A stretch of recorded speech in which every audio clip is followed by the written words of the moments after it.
Olá, nesta videoaula vamos falar sobre coleções em Java. Vamos começar. Então, coleções podem ser definidas como implementações de estruturas de dados que estão disponíveis para uso na linguagem, como uma forma de bibliotecas. As principais estruturas disponíveis nas coleções são as listas, os conjuntos e os mapas. Essas estruturas se encontram armazenadas no Java, implementadas no Java, sob uma espécie de hierarquia, onde uma árvore de classes está conectada através de heranças e implementações de interfaces. Então vamos ver um exemplo. No topo da hierarquia nós temos uma interface chamada Iterable, onde uma subinterface chamada Collection herda a propriedade dessa interface Iterable. A partir daí, uma outra interface chamada List herda propriedades da interface Collection. A partir dessa interface Collection, uma classe abstrata chamada AbstractList implementa a interface List, e a partir dessa classe abstrata, por exemplo, nós temos a classe ArrayList, que é uma classe bastante utilizada no Java, que implementa uma lista. Então este é um exemplo de classe concreta que a gente utiliza, como ela se encontra nessa hierarquia, nessa árvore de classes abstratas e concretas e interfaces do Java. Nessa aula a gente vai falar dos componentes hashset e do ArrayList. Vamos falar também de um componente chamado hashMap, que se encontra em uma outra hierarquia, que inicia com a interface map, depois o AbstractMap, uma classe abstrata, e depois uma classe concreta, hashMap. Então, a primeira classe sobre a qual nós vamos falar é o ArrayList. Aqui nós temos um exemplo simples de utilização do ArrayList, onde a gente cria 3 instâncias da classe pessoa, João, Maria e Teresa. A seguir a gente cria um ArrayList de pessoa, chamado pessoas, e aqui eu faço a criação efetiva do ArrayList de pessoas com o uso da palavra-chave new. Então vê que a gente fala um ArrayList de pessoas, mas a minha declaração é um ArrayList da classe pessoa. O que eu posso utilizar no plural é a variável que vai receber esse ArrayList, no caso a variável pessoas. Para eu inserir uma pessoa nesse ArrayList, eu uso o método add. Então pessoas.add João, Maria e Teresa. Bom, o que eu posso fazer com ArrayList? Várias coisas. Uma delas, posso remover um elemento do ArrayList usando posição. No ArrayList, assim como no vetor em Java, a primeira posição é referenciada pelo valor 0. Então, se eu tenho as pessoas João, Maria e Teresa, e se eu remover a pessoa que está na posição 1, usando o método remove, eu vou estar removendo Maria. Dessa forma, João permanece na posição 0 e Teresa passa a ocupar a posição 1. Por isso, se nesse programa exemplo eu mandar exibir pessoas.get1, que é a forma de obter um elemento da lista, usando o método get. Se eu utilizar o índice 1, eu vou obter o nome de Maria. Mas se eu remover a pessoa que está na posição 1, que é Maria, a pessoa que está na posição 2 vai ser puxada para a posição 1. Dessa forma, quando eu exibir novamente a pessoa que está na posição 1, dessa vez vai ser exibido o nome de Teresa. Então aqui nós vimos 2 métodos, né? O ponto get, onde eu dou uma posição e ele me retorna um elemento do ArrayList, e o método remove, onde eu dou uma posição e ele exclui aquele elemento daquela posição do meu ArrayList. Outra opção importante no ArrayList é a ordenação. Para a gente ordenar, nesse exemplo, a gente vai criar um array, um vetor de cores. E aqui eu coloco o nome de cores. E a partir desse vetor de cores, nomes cores, a partir dele, eu vou criar um ArrayList. Então, para eu fazer isso, eu uso o método asList dessa classe chamada Arrays, dessa biblioteca chamada Arrays. Então, se eu utilizo um vetor, aplico esse vetor no método asList, eu posso passar isso como parâmetro no construtor do ArrayList, e aí eu construo um ArrayList baseado nesses valores de vetor. Bom, com esse vetor de cores, eu posso usar o método sort da biblioteca collections, onde ele vai ordenar os nomes de cores em ordem crescente. Caso eu quisesse reverter essa ordem, eu poderia usar o comando reverse order. Então, se eu mandar exibir as cores que estão nesse ArrayList, o que eu posso fazer com um for nesse formato de for each, onde eu coloco o nome do meu ArrayList, o nome da variável que vai receber cada elemento que está sendo percorrido no ArrayList e o tipo dessa variável. Como é um ArrayList de strings, então o tipo dessa variável que vai percorrer cada elemento é um string também. Então, quando eu percorrer esses elementos que foram ordenados, eu vou ter como resultado os nomes das cores em ordem alfabética. Outro tipo de dados bastante importante, uma estrutura de dados que a gente dispõe em Java, na biblioteca Collections, é o hashset. Então, o hashset me permite fazer a manipulação de conjuntos. Por exemplo, vamos criar aqui um conjunto chamado SabenJava, onde a gente vai inserir João e Teresa. Com isso, querendo dizer que eles são pessoas que sabem programar em Java. Eu insiro as pessoas no conjunto usando no método add e eu defino esse conjunto de forma similar à criação do ArrayList. Eu utilizo a palavra new hashset e aqui eu coloco o tipo de dados que está nesse conjunto. No caso, vai ser um conjunto de pessoas. Lembrando que o nome da classe vai aqui no singular, como é o nome da classe. Bom, crio um outro conjunto chamado SabenPHP, que também é um conjunto de pessoas, e eu adiciono Maria e Teresa. Então, numa visualização em forma de conjuntos, nós temos aqui o conjunto SabenJava, que é esse com um tracejado, e o outro conjunto com a linha contínua, Teresa e Paulo, sendo que nesse conjunto ocorre uma interseção por meio de Teresa, pois Teresa sabe programar em Java e em PHP. Ora, após essa modelagem de conjuntos, o que eu posso fazer? Por exemplo, eu posso fazer uma interseção com certas operações dessa classe. Então a gente cria aqui um conjunto chamado SabenJava e PHP. Esse conjunto, meu objetivo é que ele represente a interseção desses dois outros conjuntos, ou seja, esse conjunto que está circulado aqui em vermelho. Para isso, eu posso iniciar esse conjunto SabenJava e PHP com todas as pessoas que sabem Java. Então eu crio um outro conjunto baseado no conjunto das pessoas que sabem Java. Então, nesse momento, o SabenJava e PHP, ele contém as pessoas que sabem Java, ou seja, é o tracejado aqui, João e Teresa, contém essas duas pessoas. Bom, como é que eu faço a interseção daí?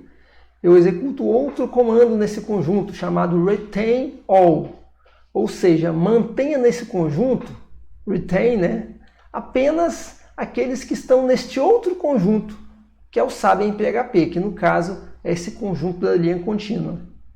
Então, se no conjunto SabenJava e PHP antes eu tinha João e Teresa, agora ele pediu para eu manter nesse conjunto apenas aqueles que estão neste outro conjunto, que no caso é Teresa, que está no conjunto SabenJava e PHP e também está no conjunto SabenPHP.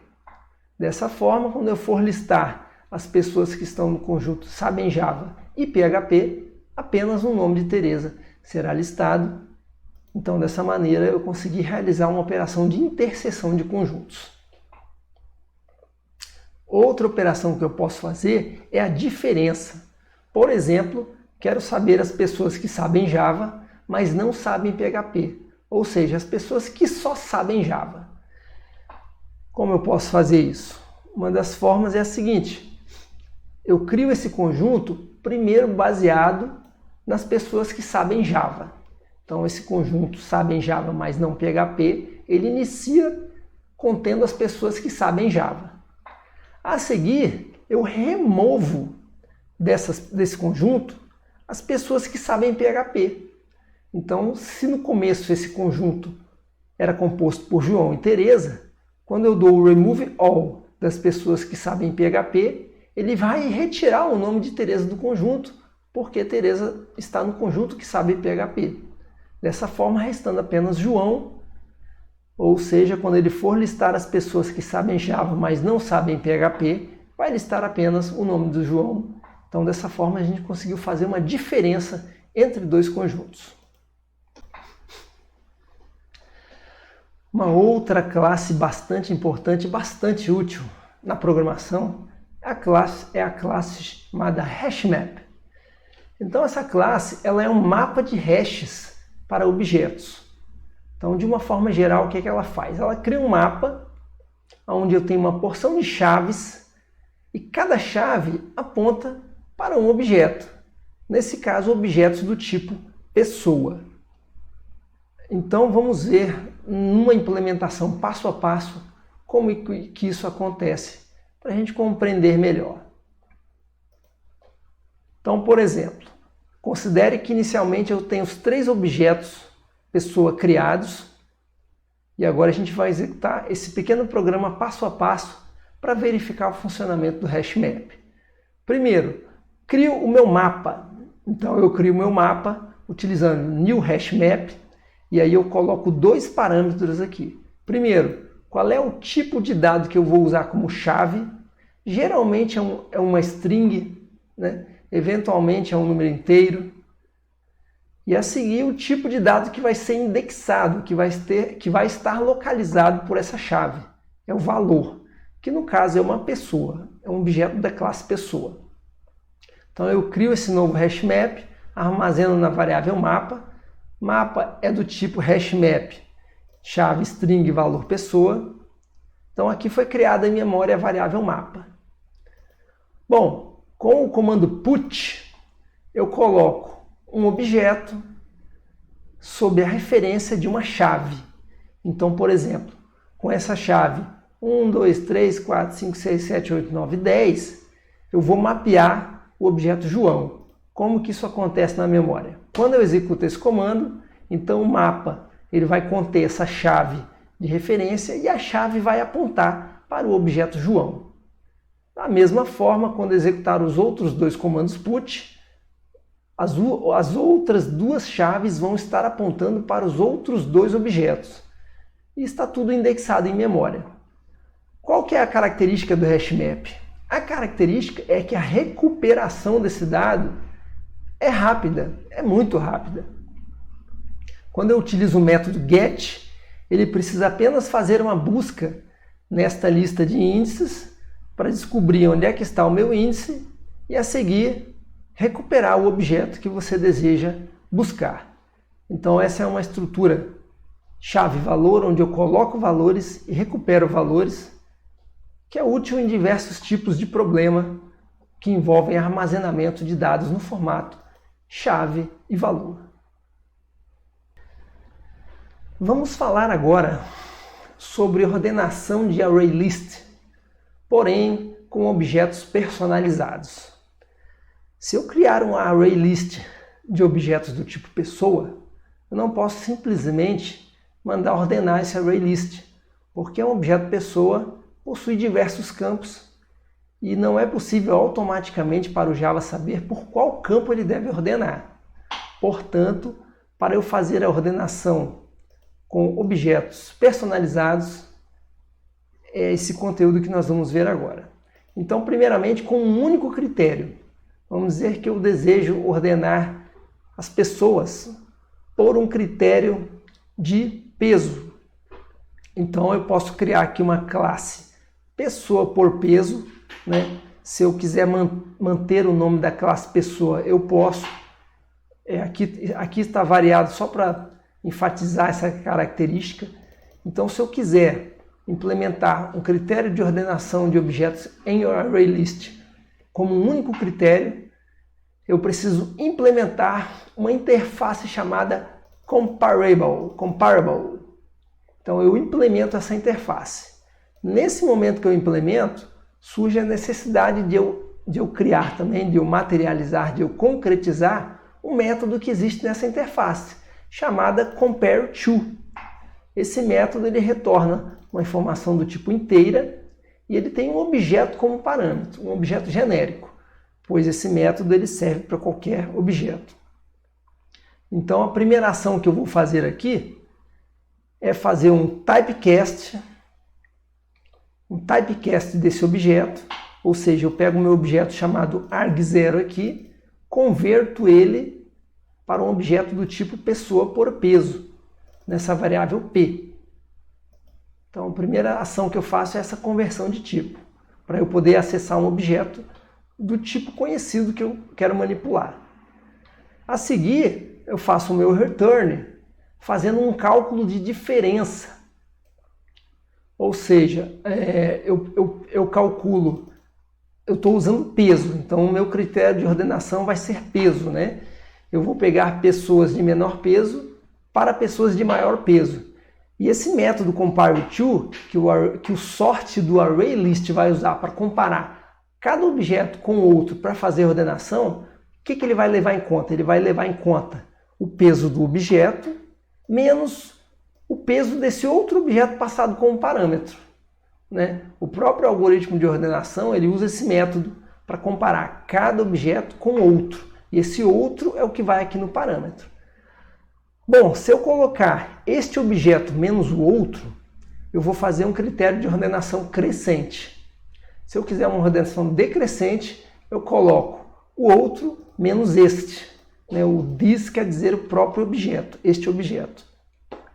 Aqui essa conta foi multiplicada por 100 porque o peso é do tipo float, né? E eu estou considerando aqui apenas duas casas decimais. Então aqui para isso já retorne um valor inteiro e aí 1.72 seja maior, por exemplo, do que 1.72 não, é a altura, né? Então, por exemplo, 68.5 seja maior do que 68.3, porque se eu apenas fizer a diferença e converter, ele não vai levar em conta as casas decimais. Por isso eu multipliquei por 100 aqui, ok? Mas isso é só por causa da natureza da informação peso. O que é importante no compareTo é você fazer essa diferença aqui do objeto em relação ao outro, caso se você queira crescente, ou o contrário, para ter um critério decrescente, e fazer essa conversão para inteiro, porque o método compareTo ele requer uma informação inteira para ele poder ordenar os objetos. Bom, tendo implementado esse método, que veio da minha interface, basta eu criar o ArrayList de pessoas, popular, e quando eu utilizar o collections.sort, ele vai saber que uma pessoa deve ser ordenada por peso em ordem crescente. Então, se eu fizer um for e usar o print, são essas informações que vão aparecer em ordem crescente. Outra possibilidade é eu querer disponibilizar múltiplos critérios de ordenação para uma classe. Ou seja, se uma pessoa tem peso, altura e nome, pode ser que eu queira ordenar por peso, pode ser que eu queira ordenar por altura, e aí eu não vou ficar criando classes diferentes para ter esses critérios. Existe uma outra possibilidade. Eu posso criar objetos do tipo comparator, certo? Antes era uma interface chamada comparable, agora é um objeto do tipo comparator. Então vamos a um exemplo. Então eu crio aqui de forma estática, né, um comparador chamado peso comparator, que é do tipo comparator de pessoa, ou seja, ele é um comparador de pessoa. Então esse objeto ele vem aqui com o método compare, você vê que não é compareTo, tá? É um método compare, também retorna um valor inteiro, e no caso aqui ele requer 2 parâmetros, né? Porque ele não é uma propriedade lá da classe que está sendo provida dessa capacidade de ordenação. Então eu informo 2 valores aqui, que são os 2 objetos que ele vai comparar. E de forma similar ao comparable, eu utilizo aqui uma diferença para expressar esse critério de ordenação. Quem é maior do que quem, né? Isso vai retornar um valor que pode ser negativo, 0 ou positivo, e dependendo disso ele vai fazer a ordenação. O fato é que, se eu quero uma ordenação crescente, eu coloco o peso da primeira pessoa menos o peso da segunda pessoa. Se eu quiser um critério decrescente, eu coloco o peso da segunda menos o peso da primeira. Então faço essa diferença, multipliquei por 100 agora em cada termo, pela questão do peso, e converti para inteiro, porque a assinatura desse método requer um retorno inteiro. E agora eu posso criar, por exemplo, mais 2 comparadores. Posso fazer um comparador para altura, onde eu vou fazer a diferença entre alturas, e posso fazer um comparador para nome, onde, no caso do nome, é uma string, ele já possui um compare to, né? O tipo string já possui um compare to que já faz essa comparação de valor. Então eu posso usar o compare to do string para fazer a ordenação do primeiro objeto com o segundo, caso eu queira em ordem crescente. Se eu quiser em ordem decrescente, eu faço do segundo com o primeiro. Ok? Então eu tenho 3 comparadores. E agora eu posso usar os 3 comparadores para fazer a ordenação desses objetos no ArrayList. Então, crio o meu ArrayList de pessoas, populo esses ArrayList, criando as pessoas e adicionando no ArrayList. E agora, a hora que eu for ordenar com o collections.sort, eu digo que eu quero ordenar o ArrayList pessoas, mas eu quero usar o comparator peso. Então, ele vai ordenar seguindo um critério de ordem crescente de peso. Então, quando eu for listar as pessoas, elas vão aparecer em ordem crescente de peso. Se eu utilizar o sort usando o comparador de altura, ele ordena utilizando um critério crescente de altura. Então eu posso processar essa lista pessoas em ordem de altura. Por fim, se eu utilizar o sort com o comparador de nome, ele vai fazer comparação utilizando o critério lexicográfico, ordem crescente de nomes, e eu posso, a seguir desse comando, utilizar as pessoas em ordem de nome. Bom, era isso para essa videoaula de hoje. Coleções em Java. Tudo que foi falado aqui está escrito num texto no site wilson.com/programar, e inclusive os códigos também estão lá. Espero que você possa, nos seus programas, eventualmente ou oportunamente, utilizar algumas dessas estruturas de dados para resolver os seus problemas de forma mais eficiente. Obrigado e até a próxima!